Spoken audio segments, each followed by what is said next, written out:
Giovanni, you've been on the Youth Empowerment Through Dialogue project for the past 2 years. Tell us what you've observed so far. Unprecedented work in getting youths to learn how to be advocates. And I'll explain what I mean. I remember at the beginning of the project when I was contacted by the organizer, or what we call in Jamaica, head cook and bottle wash, Miss Empress Golden herself, to say, hey, come on, do this thing with me. And I was a little bit skeptical, but from the moment I came and I saw the work and the vision was explained to me, I was very much interested because it aligns with what I want to do in terms of developing youth in Jamaica. And to go parish by parish, this is the 13th stop right now. We're pretty much at the end of this. It has been something that I've literally never before seen, and there's no other program like this in Jamaica, and I don't know of any else in the Caribbean, and I'm someone who works in media.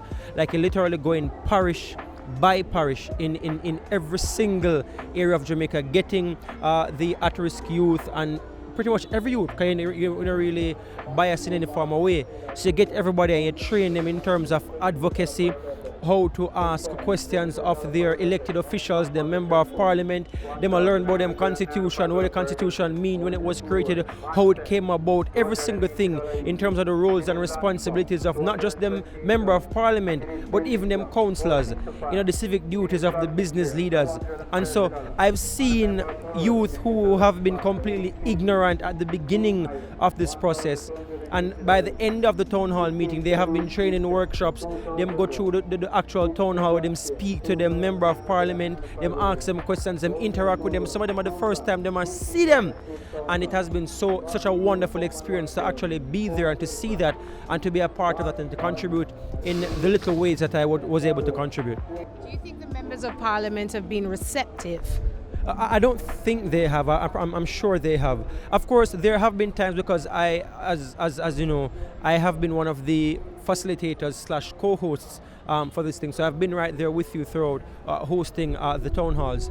At the end of each town hall, they're always very willing to give a short interview, almost to give their own experience of it and their own thoughts of the process and what the town hall series is aiming to achieve. And every single time when I'm leaving in my car and I'm watching them doing the interview, it's always saying something positive. And of course, it's not like we're brown nosing or anything with them, because there have been intense times with some of the authorities. Sometimes we have disagreements, and sometimes as a journalist I have no choice but to push back sometimes when I hear them say something that I don't necessarily agree with or that the facts don't always align with. And so despite that though, they appreciate what it is that we're trying to do.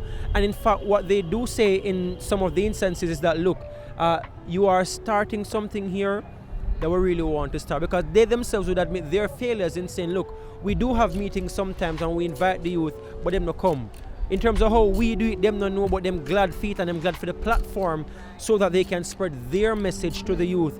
And so for that, I believe the majority of them, or in fact all of them that I've actually observed so far, have been really appreciative of it. In fact, I'll even go as far as saying that they have, coming out of our town hall meetings, been instances where policy positions are being taken, where members of parliament, where government ministers in fact have taken on suggestions. They have learned about issues that were highlighted during the town hall meetings, and then they themselves have decided to take them on and act on them. And I can even give you a specific example. In Spanish Town, for example, some of the youth, they were speaking about transportation and about some of the bus drivers not wanting to carry them when they always get late and stuff like that. This was brought to the attention of Floyd Green, who is the State Minister in Education. I saw him in a public post on Twitter saying, look, it's something that has been brought to his attention. He's aware of it. He'll be discussing with the Transport Minister and to see how best they can address this going forward.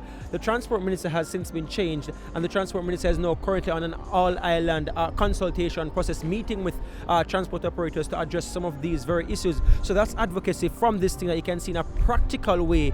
Some changes have been made. Another example I can also give in terms of how changes have been made. I'm a journalist. I write stories for primetime news on the largest television news station in Jamaica and also for radio. And I've gotten stories from these town hall meetings because the issues discussed have been so impactful that I then have to piggyback on your idea on the Talk Up Youth movement through this town hall, to take those information to bring on the national agenda. And there have been several instances where the issues discussed here have been talking points to seek to bring about change. So what in fact this program is doing is not just introducing the youth to their member of parliament, to their elected officials and teaching them, but also putting important topics for discussion on the national agenda. And I believe that is something that is really, really commended by the entire Talk Up Youth team. Giovanni, how has the Youth for Chat Youth Empowerment Through Dialogue project built your capacity as a young man under 30? Right, so that's the second part of it. So yes, I'm here speaking about youth development like some old man. I'm actually just 28 as well. And when I was invited on this project by yourself initially, it was the first time that I would have been taking on a project of such a large magnitude. And of course I was initially nervous. I'd never done an outside broadcast for television, and I was just literally thrown right out in the deep end from the get-go. I was nervous, but the support that not just you but the entire team gave to me, and even by persons who probably wouldn't have been familiar with me at the time. I was literally just a young man, just a come. Of course, me knows some potential, but nobody don't know that. So it was my opportunity to come and prove myself, and the platform that it provided me with in terms of expressing and putting into practice the things that I would have learned at university, the things that I would have practiced on the job, and in a very real and practical way to be able to do journalism. Because it wasn't just about the town halls, it was afterwards when I was interviewing the members of parliaments and the different councillors and elected officials that I was able to have these close one-on-ones with them. I got story ideas. So I myself, I developed immensely as a journalist. In fact, I would credit a large degree of my success to date in media over the 2 years that I've been here, because it was shortly after I was employed at TVJ, to a lot of the work right here, because I was here pretty much like almost on a monthly basis. It was almost like one a month. And so I was always sharpening up my skills in a practical way in front of a big audience. And what it did as well was to keep me grounded. I always got a sense of what the issues that were affecting a large majority of the population were. And so I was able to take that back to my workplace, and that those issues also gave me ideas for stories that I could write. And so in that sort of a way, I developed as a journalist, and my capacity to engage with persons developed as well. Another point that I'd really like to add that I would be remiss is the network that I was able to build. So I have contacts now in each and every single parish, because we've gone through all the parishes from Niggerl Point to Morant Point. I've met people who have become sources for me, persons who have given me story ideas, and persons who I've been able to use in stories so far. And so the network that I've been able to build so far has been, I wouldn't have been able to do it otherwise, because personally I don't have the resources to go parish by parish and do that.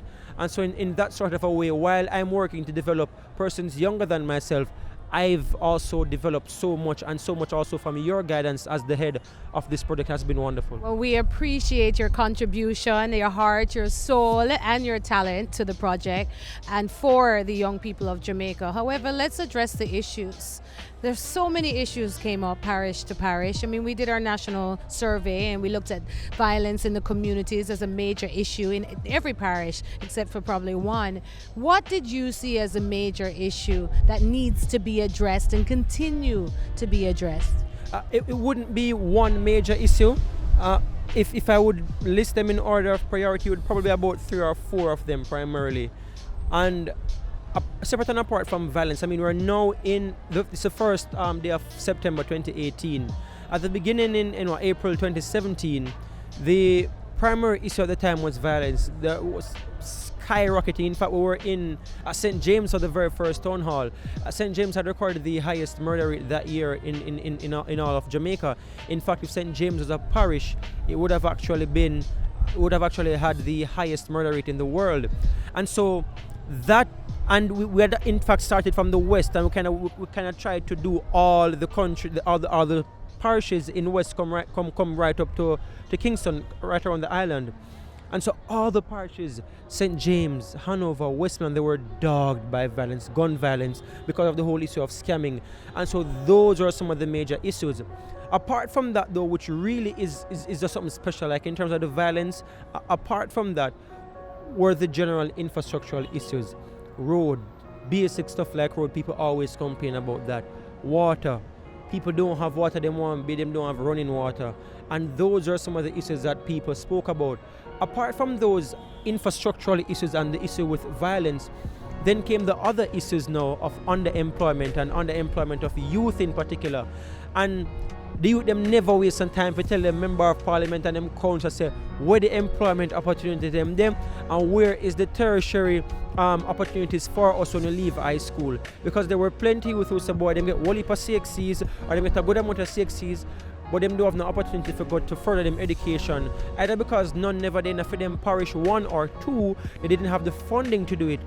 And the good thing about that was the town halls provided a platform for the councillors and the member of parliament to speak about the CDF and the money that they have, and the CDF, by this I mean the Constituency Development Fund, to say, hey, look, when you can apply, we have this amount of funding for so you can actually get a grant or get a scholarship from us and then go pursue the tertiary education. And there have been several instances almost in every single parish where the youth them talk to the member of parliament or the council and say, hey, this is how you can get in touch with us, and we have this amount of funding for you. Come and apply for it because we have it for Guno. We just never know someone out there and want it because we don't communicate so well. And so in that practical kind of way, we were able to solve those problems. So those are some of the major issues, but they weren't just issues being talked about for talking about them sake. Even though we say talk up youth, we should say action youth as well, because really action a lot of the issues that we saw.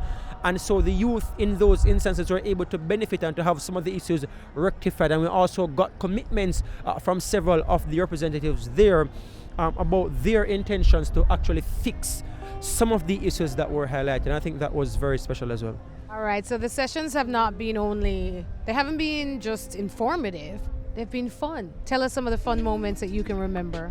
Oh God, man. Everything about it so fun. Is like for single one more be wicked. One of the things I've formed bonds here.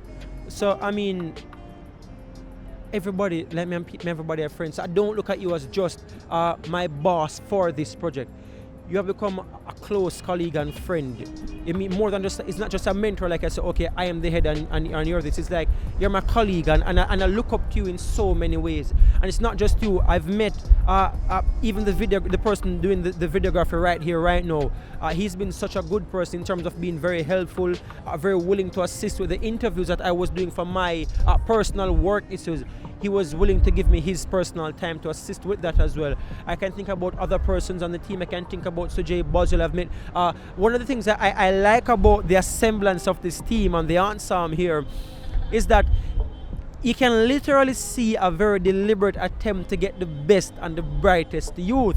And so being able to knock heads with these persons and to get ideas from them and to interact with them has been so tremendously beneficial that the work itself here has not felt like work. It has been fun for me. And it's like me, I link up with my family and my friend them on the weekend for us to do some work to develop the country, and that's what it feels like for me. We're happy. I remember the moment with Minister Audley Shaw singing on stage. That was a memorable moment for me. But Giovanni, we wish you the best on your journey. You are now heading to the UK on a evening scholarship. Tell us quickly about that. Right, so because I love when I do so much, I want to improve and I do so I can come back hopefully and get to work again with Talk Up You because I like the family so much. I want to go and improve my skills. I take my job in journalism very seriously. I was trained initially in radio, but because I know I love show me can do or show so me have potential for do more, I've now been transferred to television. And so I don't want to do it okay or do it good. I want to be the best at what I do, and to be the best I have to learn from the best. And to me, I look up to the BBC and how journalism is practiced in the United Kingdom, in England in particular. And so I want to go and learn broadcast journalism. I'm doing a Master of Arts in broadcast journalism, and so I want to learn how to improve what I do, to be more efficient in what I do, more professional, and literally to just help contribute to national development by doing good, investigative, long-form, data-driven reporting. Yes. Yeah. Data-driven. Talk up youth, myself a talk up youth. My name is Giovanni Dennis. I am a journalist with the RJR Gleaner Group. I have been a part of this Talk Up Youth team since 2017, and I can tell you it's an amazing team. And the aim of this Talk Up Youth team is really to get youth in Jamaica like yourself to advocate, to speak about the issues that affect you so that you can impact and force change from your elected officials, so that you as youth in Jamaica can make the system improve, can make the system fix, and which is why this whole team is right here for you, serving you, and essentially just to get you to improve your capacity. And so I want you as youngsters, whether you walk right now and look on this on your smartphone, or you do look on your laptop, want to know if you talk up youth, talk about the issues every single time and get things done. All right, talk up youth, myself.